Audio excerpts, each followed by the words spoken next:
In time for another reach into the Just Giggle It Grab-Bag, and tonight we're pulling out.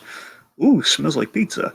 I accidentally texted Domino's Just Giggle It sketch number 52. How are we doing tonight? It smells like Teen Spirit. One could say.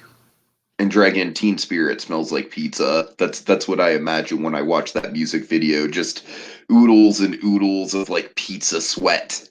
Anyways, that's a gross way to start this video. I apologize for that. Yeah, Yeah, I would Dragon, have this gone the was Ninja a Turtles route with that one, but by all means.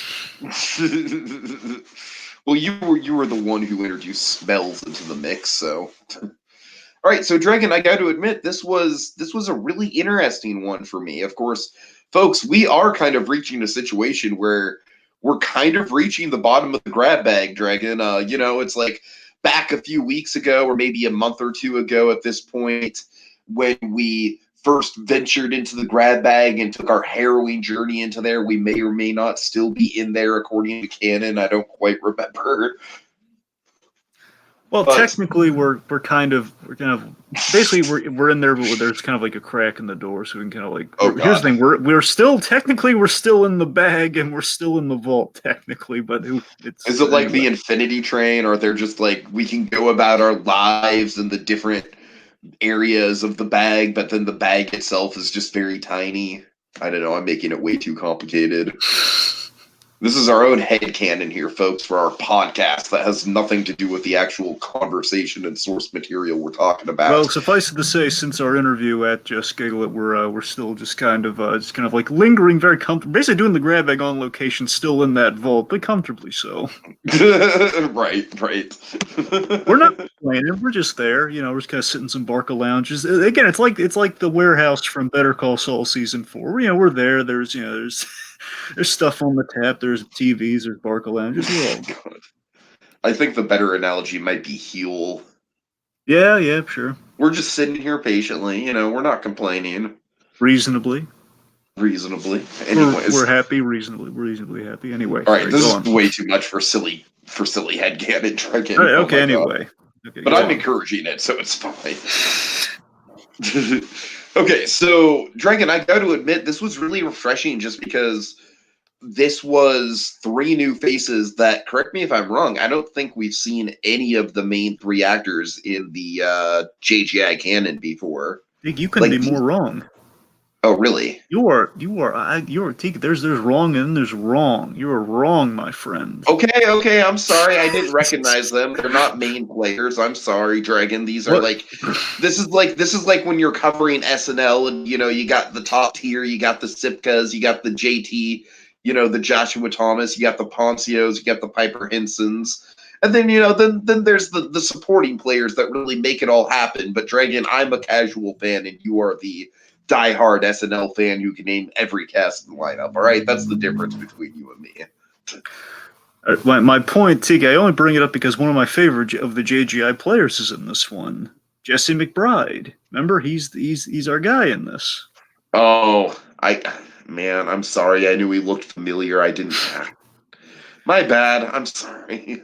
Then of course we also have Jackie Duncan. Basically, I believe the Kate character is the actress. We at least that's the one that might escape us. That one's gonna be egg on my face. If like, oh man, maybe we've Uh-huh. seen her before. She might be like it might have been a deep background one. I'm glazing over. Jackie Duncan, No, however, McBride is the one where I'm like, McBride is the SNL supporting player that I totally should know. Like, McBride is the supporting player that kind of like overshadows the main player at points. I kind of go with the Mr. Show comparison with him because he looks exactly like an actor from Mr. Show. But anyway, point being, Jackie Duncan's in this. Of course, she was in The Wing Chick, Oh, okay, okay. another infomercial kind of comedy one. A little bit there. She's, I believe just the one who who's basically telling us all about the Wing Chick. Anyway,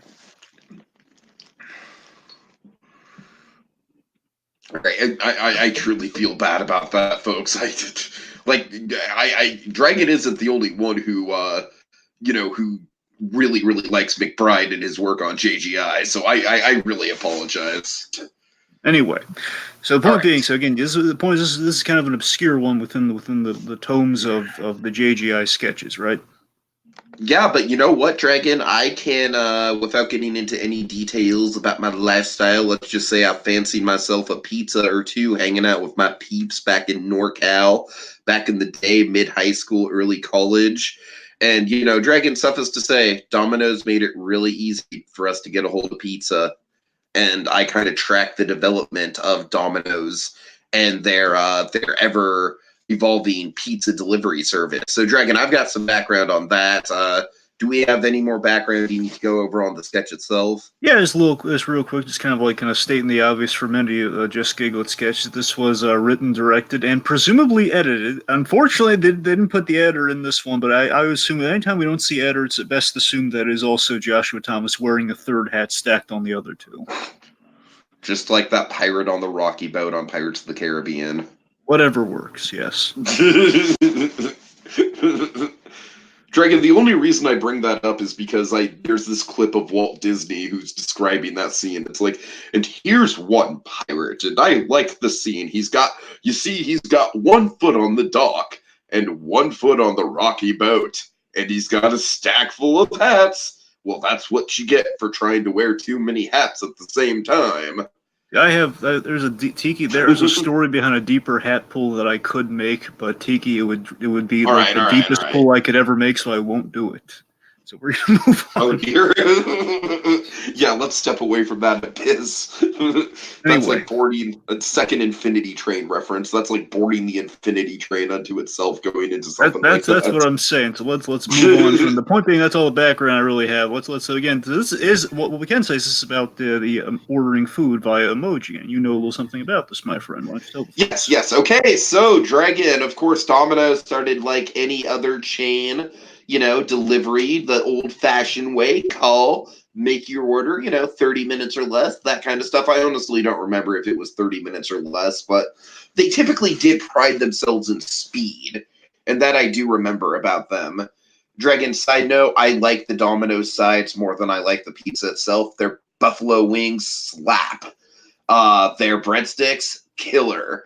Their desserts, amazing. Their pizza, yeah, it's not good pizza. You don't have to tell me. I'm a Pizza Hut man myself, but I do respect the branding on Domino's. I got to give them that. Pizza Hut, I feel like Pizza Hut is definitely fast food pizza, but it's tasty fast food pizza.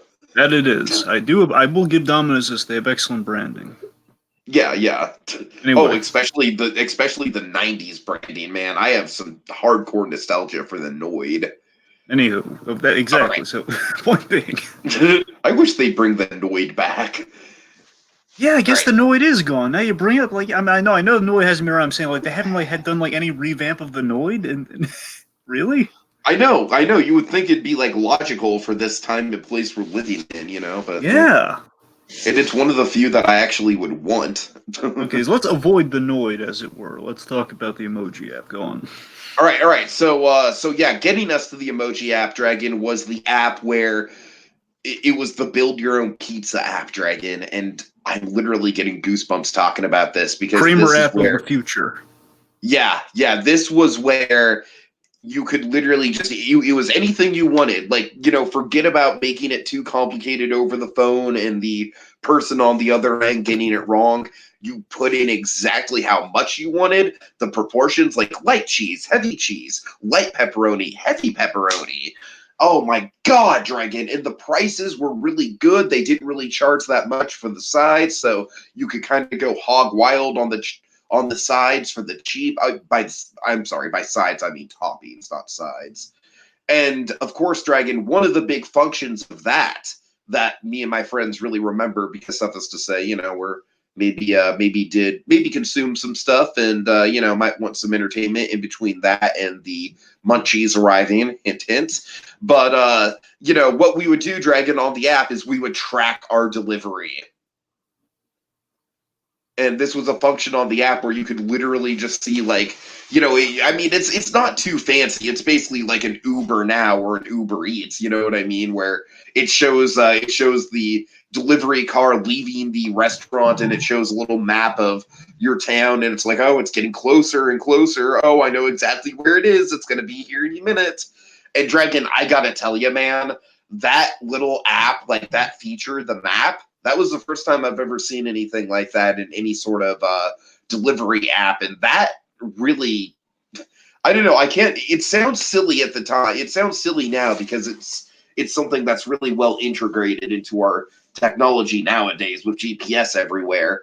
But at the time, man, that blew my mind, and it made waiting for a pizza so entertaining, and it just built the anticipation of getting it. It's making pizza delivery cinematic, which of course has something to do Exactly, with what we're talking exactly. about No, here I mean, today. it sounds silly, Dragon, but you're spot on with that. It was like a cinema, like it kind of brought you back to how exciting it was to get pizza as a kid. You know what I mean? Oh yeah. Ah, good stuff. And so, Dragon, I was honestly kind of, I kind of quit Domino's for health reasons. I don't really partake in any sort of pizza these days for health reasons outside of the occasional, like, personal pizza from my favorite pizza joint or the occasional, the very rare pizza I will indulge in. But suffice to say, I do remember right when I was kind of phasing pizza out of my diet, they did have that emoji system in place, and that was kind of like the finalized version. And from what I can remember, Dragon, I didn't like it nearly as much as the make your own pizza option because basically I never really figured out exactly how it worked. It's like I do definitely know that it was a thing because I remember my friends trying it and everything, but it wasn't customizable. Like, was it just like, did they just send you like a generic, like, large pepperoni pizza? Like, I don't get how you would customize something like that. That's the element where I'm kind of confused on how it worked on. Unfortunately, I'm sorry, I don't have insight into that.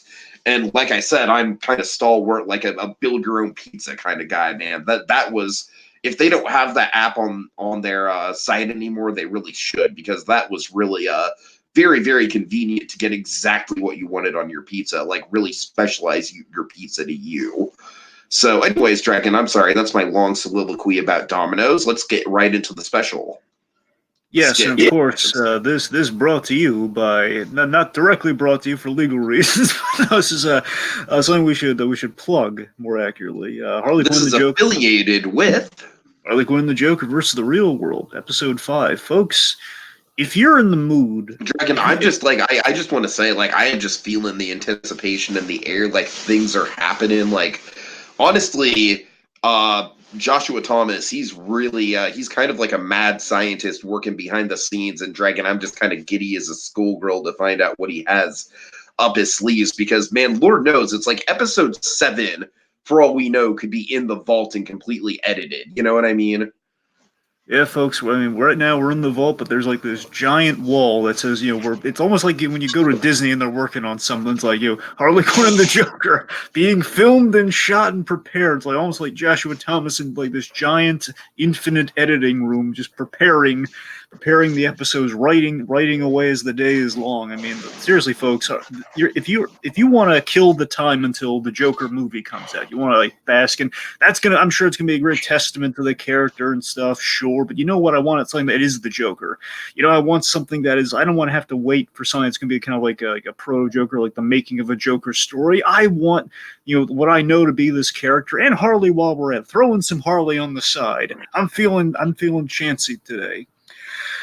So I want to take a chance today. So you know what, folks? Look no further. Watch this show on Just Giggle It. Harley Quinn the Joker versus the Real World basically takes the characters as you know them, as you love them, kind of a gathering of all the greatest versions of them through kind of an original point of view, and we take them and we put them in L.A. and of course, like they're gonna blend in, like they're gonna blend in to all the crazies that inhabit LA, inhabit Hollywood as we know it, and it's a lot of fun. They have a roommate played by the wonderful Piper Henson who plays Addison. They have some fun players from JGI who are in it, and performance folks are going to watch it. It's not even like an if. It's a certainty. You're going to watch it. You're going to become addicted. You're going to get all the way episode 5. You're like, but wait, where's episode 6? It can't be over at 5. 5 was so good. Well, folks, don't worry about it. 6, it's done. Or as we know, it's done. Folks, 6 is in a can and waiting for the view count on 5 to get to 1 million, which is already more than halfway there. We're almost there, folks. You just got to view it. Spread the word. Get it around there like wildfire. Once episode. Yeah, I think more importantly than viewing it is spreading the word at this point. That's what we really need to emphasize here. Absolutely. Get some traction, word of mouth, get that view count up to 1 million. Episode 6 gets released, and folks, 7 has an amazing script that I do not want to spoil anything for you, but take my word for it. 7. I haven't even read it because I intentionally missed that live stream. Folks, because I was like, no, I want to be kept in the dark. I don't want to know what's coming up. Folks, if you love the character of Batman, but more so love the villains in the Rogues Gallery, and especially the Joker, if you love the characters of Joker and Harley Quinn, you will have tears in your eyes at the beauty that is episode 7. Just in script form, I was moved. It's like, yes, this is perfect. Like, you're getting endgame levels of perfection, man.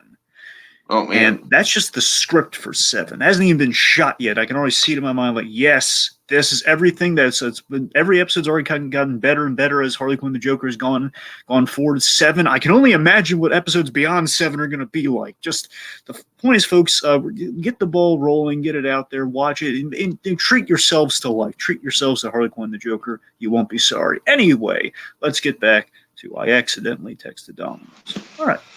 Okay, so we start with a very bright and breezy commercial, Dragon. We see our main actress sitting on the couch. I sent a pizza emoji to my best friend, and she sent me this. And what is it, Dragon? It's like some sort of winky face or something, right? Give me a second here. She sent. Hold on. I got it. No big deal. It's Sorry, folks. Yeah, it's a winky face. It's like a winky face and a tongue sticking out. She sent me this. I sent a pizza emoji to my brother, and he sent me this. And it's like a gif of a pizza like walking down the stairs, like a slice of pizza walking down the stairs, very unsettling. Exactly. So then she texted. I texted Domino's. I texted a pizza emoji to Domino's, and they delivered my favorite pizza. Only Domino's gets me. And then I love this subtle gag when we flip over the logo. It's very Joshua Thomas humor. It's just, hell yes, we did. It's very personalized. The JGI presented by right. All that stuff. Really good. I don't know if they just had to do that just to avoid just like maybe for some like semantics legally or whatnot. It's like, okay, so it's not officially a Domino's video in case anyone just splice that out and put that up there. Like, oh my god, it's a Domino's advertisement. No, it's not that at all. But it's delightful. So weeks later, so again, this is kind of a 3-act sort of thing we have here, and it sounds like 3-act is only 3 minutes. Well, not even 3 minutes, like 2 minutes and change, right? I would say it's probably about 2 minutes and 20 seconds with a little outro by McBride. Exactly, and that's the thing. I mean, there is kind of a 3-act structure going on here. We set up the dominoes of it all, and basically the device of the whole thing with the opening, with the commercial, with the ad, the fact that she's an actress from said ad. We've set that up, and now we get into Act 2 of it all. Weeks later. So we see Sarah and Kate, played by Jackie Duncan, again, kind of our spokesman from the ad, and Kate, portrayed by Holly Brown, who is a rare, if not a new face, and a rare face on JJ, at least one we haven't gotten to, and like, I guess, maybe some of the few remaining ones we haven't gotten to yet. Again, she could have just been there under our noses, who knows. Point being Holly Brown, who was quite good in this, by the way. Mm-hmm. So they plan on ordering a pizza. Sarah plans on ordering a pizza, and there's mention of like, hey, we can Netflix and chill. I don't think you know what that means. Now, Tiki, I got to tell you, I remember some advertisements for Bates Motel, which I just kind of took Netflix and chill. Oh, okay, Netflix and chill just being, again, like literally them, it's them watching movies on the laptop being the promo they use for Bates Motel. Anyway, so of course, I'm kind of in her mindset originally. Back when Netflix and chill was kind of like announced as a term. And of course, I've learned that Netflix and chill also has kind of a double meaning, let's say. Oh, yes, for sure. That let's just say that why him definitely without any uncertainty proved what exactly Netflix and chill now means in the modern context. Oh, God. Point being, I don't think you know what that means. So, Sarah, she gets a text from, I believe, Kyle, right? Kyle, her boyfriend? Kyle! Yeah. Yes, it's text from Kyle, I can't wait to see you, my love. Very romantic, and we see Kate's a bit of an airhead. Kate's Kate's kind of this. I love what Holly's doing here. Holly just kind of brings this bubbly kind of personality to her. Just kind of like, again, she's kind of the dunce in the room, but she's kind of a lovable dunce, if that makes any sense. Mm-hmm. Says, oh, is that what Netflix and chill meet? Like, oh, that's so Oh, adorbs. I'm getting it. Okay, okay. Yep.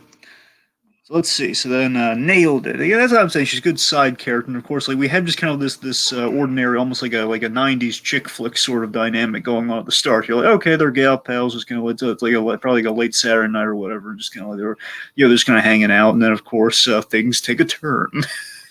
Oh dear, and Dragon, like, about, let's see, this is like not even a minute in, and we just get a really dramatic turn that the skit really holds on for as long as it goes. So what? So Sarah sends an emoji text in response to A her heart and boyfriend's a love. kissy face. Exactly, hard and a kissy face. And oh, he'll know what that means. Again, this is kind of like this is the thing with Kay. I think the main direction this actress is taking, like basically she spells out the obvious. And again, right now it's in kind of a playful sense, like, oh, she's spelling out the obvious, and of course then it's going to oh my god, she's spelling out the obvious while we're in crisis. Shut up, that sort of thing. Right, yeah. All right, so let's see. So again, it's just a very just a very innocuous gag at the start of things here. After we've set up, it's just ingenious how we're just going to set up the kind of the status quo here as with the premise and everything, and then of course everything collides as all heck breaks loose here. As the commercial and the commercial of Act One kind of are setting of Act Two kind of collide, which kind of leads to kind of like the Reese's peanut butter cup of doom effect. Let's call it here. So it turns out, Dragon, par to the title of the skit, she accidentally texted Domino's. It has like the little order confirmed thing pops up, and just exactly like the ad played out. And of course, so again, you think, okay, well, it's like an accident, but then of course, Jackie Duncan, so wonderful with her performance here. One could say almost Farmiga-esque in terms of the horror. Like when Farmiga played horror, just like you know it better than I have. Farmiga plays horror. Yeah. Oh yeah. Sure. We have, oh no, I just accidentally texted Domino's. And we just have this, and this is what I really want to highlight. Really dramatic, over the top music sting. This is what I really want to highlight, Tiki. I'm in love with the direction of the sketch. The same way I was in love with the Mad Men opening, the shots we had in the Mad Men parody. It's like the direction is so on fire with this, where we just have this great, like we shift focus and we zoom into her, and then just the horror on the utter dread in the realization of, I just accidentally texted Domino's, and then the music, they have like the music sting, and the lights darken, like the lights and everything like that. It's like one of those built-in sound effects, like bam, Yeah. And of course, just like I just love. It's almost like a little meta lighting thing. Where again, it's just the lights are dim. Like they didn't really go out, but they just kind of dim. But they dim dramatically because of the lighting. So it seems like, oh god, now and then Kate just kind of notices like, oh god, the whole sketch darkened. All right. Okay, so yeah, just full on freak out mode, just like, oh shit, what are we gonna do? Oh god. And then of course this is what you're talking about with the Kate character just stating the obvious, just like, calm down, Sarah. You know that you can just you can order from Domino's using emojis, right? And then of course this is where Sarah snaps, just like, yeah, of course I know that, you dumb bitch. I was in a commercial for Domino's. Well, Tika, let me put it this way. You know what? I think the tone of the comedy here. You know what it really reminded me of? You can tell me if I'm crazy here, because again, I think you'd have a good beat on this. Did you get a Rick and Morty vibe from this comedy? Yeah, I don't know. I mean, honestly, if I'm being honest with you, not entirely. Well, I kind of got him basically just like the back and forth they have here, where like Sarah's like, okay, I'm gonna calm down, everything's fine. Kate's saying, do you realize you can text the text the emojis, like, yeah, like shut the f up. I was in a commercial for Oh yeah, Domino's. I'm sorry. Yeah. The way that the one character is like, kind of just like, shut the fuck up, Morty. That's what I'm Basically, saying. yeah, I can see that. Honestly, I didn't really see it before, but now that you picture it, yeah, now that you pointed out, for sure, I can see that parallel. It's kind of like that, along with kind of like interdimensional cable almost. The whole thing feels kind of interdimensional cable-esque, but at the core of like kind of a Rick and Morty dynamic. Then yeah, sure, that's what I'm saying. It kind of feels a little bit of that comedy of the show. Yeah. Uh-huh. And so Kate's just kind of like saying to herself, like, "You're smart, Kate. They're wrong." I just love her spiraling. That's what I'm talking about. Like that, it's like again, we've taken the lovable ditzy quality, but now we've added like this psychological heft to it. You're smart, Kate. There's nothing wrong with you. Just like in the face of, and of course, then the bell rings, and the tension builds. Like The bell is just like so ominous. I love the sound design on it. They get it just pitch perfect. Son, there was this little device, and I don't know if they use the same device here or not. I'm saying it's probably coincidental, but remember in National Lampoon's Vacation where the in-laws show up at the house? Yeah, yeah. Christmas Vacation, that one. Yeah, sure. And basically what they did, Tiki, is like on each bell ring, it got deeper and slower. And I think they're kind of doing something similar here with the bell ring. I can't say it gets deeper, but it's something like, I don't know if it's like the built-in tension of the sketch or they're actually deepening the bell or dragging it out somehow. Like the I mean, they could very easily just be manipulating it in sound editing. Absolutely, it's entirely possible. So the tension builds, and there's just great horror direction here. Almost Jordan Peele-esque horror direction, one could say. Where it's like, who, and oh god, all those, who is it? It's Dominos. And what McBride's doing here is McBride, it's priceless. Oh, McBride's delivery is just so on point. So now we kind of enter the third act of it all here. Basically, once we get the door count, basically again, so we go from Act 1, which is we set up the Domino's app. Act 2 is okay. We're ordering pizza, setting up the situation and the problem. Precisely. And then we get to Act 3 here, was where the threat is outside the door, and of course, what's so great about Act 3 is that we blend in the horror and the comedy of it all, which the way Jackie interacts with McBride on the other side of the door in this really panic situation. She has no idea what to do, but we'll bring it. There's so many great funny things here. So, who is it? It's Domino's. Oh, I made it. And I giggle like a school kid with McBride's delivery on that. Just, it's Domino's. And I love just the sheer girlish panic that she has here. Like, I made a mistake. No mistake, Sarah. I have your order for you. Oh God. Oh man. And this is what I'm talking about. It's like the perfect blend of comedy and. I don't want it. I don't want it. Oh god! And like Katie's going, oh my! Kate's panicking in the background there, and Sarah's going, "Shut the f up, Kate! Shut the fuck up, Kate!"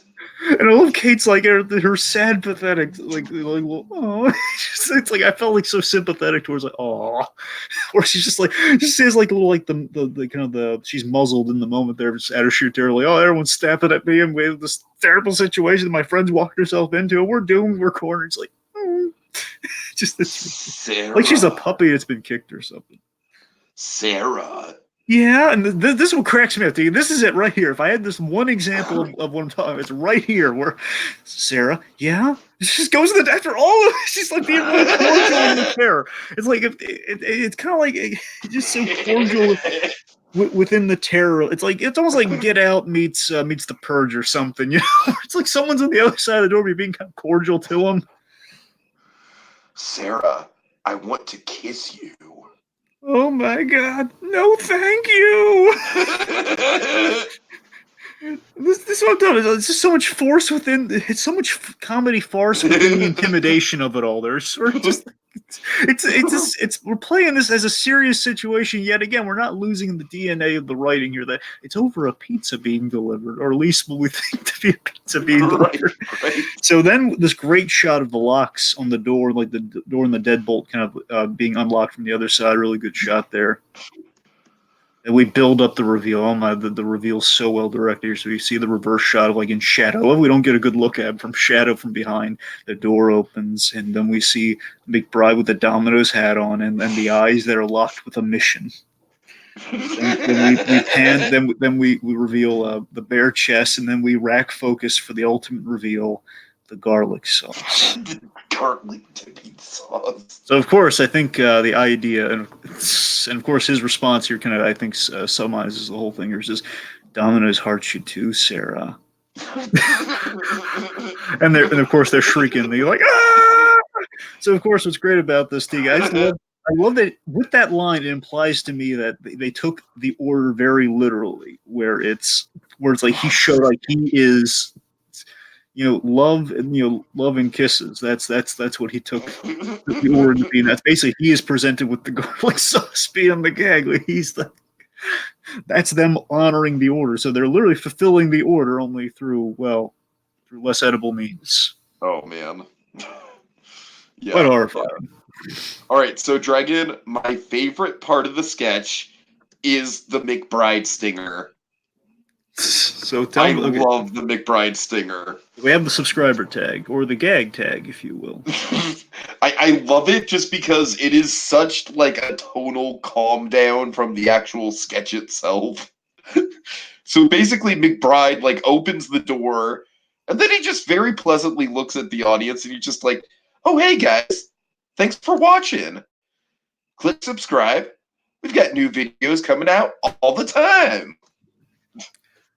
Oh man, Dragon, I can't even begin to tell you the pleasantries conversation we keep having, Dragon. We're kind of like stuck in this odd infinitum loop of pleasantry conversation, but this just really fits the bill when it comes to that.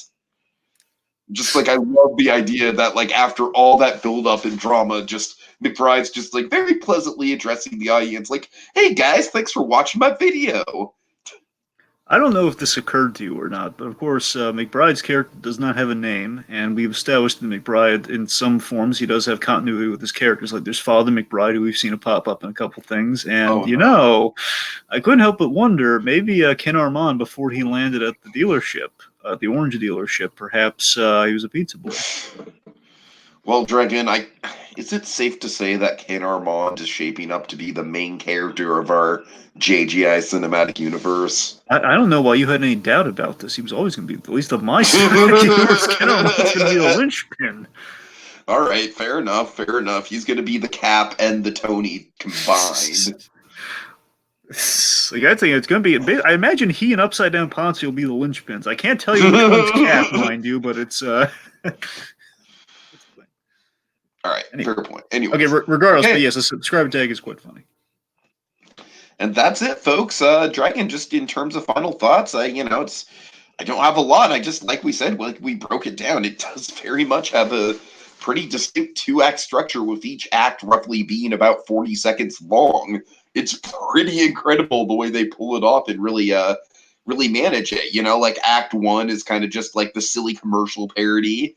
Act 2 is kind of like setting up our situation, and Act 3 is where the psychological thriller elements to come in. And as soon as that dramatic music sting happens, they really stick with the tone of it all the way through, up until McBride gives his little stinger at the end. So just through and through, Dragon, this was very much a short and sweet one from them. It's like, it's not going to be in the ranks of like the most memorable JGI sketches of all time or anything. But as far as like kind of like a deep cut, like vaguely forgotten JGI sketch is concerned, I was quite happy to dig this one up. I really was. Nice.